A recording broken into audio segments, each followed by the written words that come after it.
heard the story of a mother that was reading Bible stories to her little girl.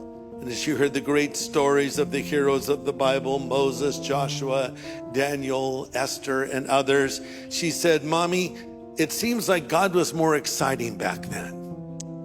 You know, and you might wonder, well, why can't I see something like I see in the Bible? You know, you hear of things that have happened in the past. Oh, the Jesus revolution. I hear about that. Why can't we have that in our generation? And maybe we're starting to have that right now, because God is certainly at work. Or you might say, well, God's working in that person's life. Why isn't he working in my life in the same way? God healed that girl. God provided for that guy. The Lord got this other person out of that crisis, but I'm still sick and I still need his provision and I'm still facing a crisis. And that's what Gideon was saying. Lord, why? Why is this happening to me? It's interesting. You know, life is full of questions. And even after we become Christians, we still have questions. I can be honest with you and say, I have questions for God, unanswered questions. But I've learned in life that I cannot live on explanations, but rather on the promises of God.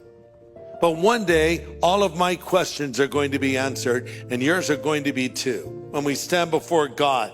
And 1 Corinthians 13 says, right now we see things imperfectly, like puzzling reflections in a mirror, but then we will see everything with perfect clarity. All I know now is partial and incomplete, but then I will know everything completely as I am known by God. Isn't that great to know? So Gideon says, why? And God responds with who? As in, you got the wrong question, buddy. Don't be asking why. Be asking, who should I turn to? So Gideon says, why is this happening? God says, I am with you.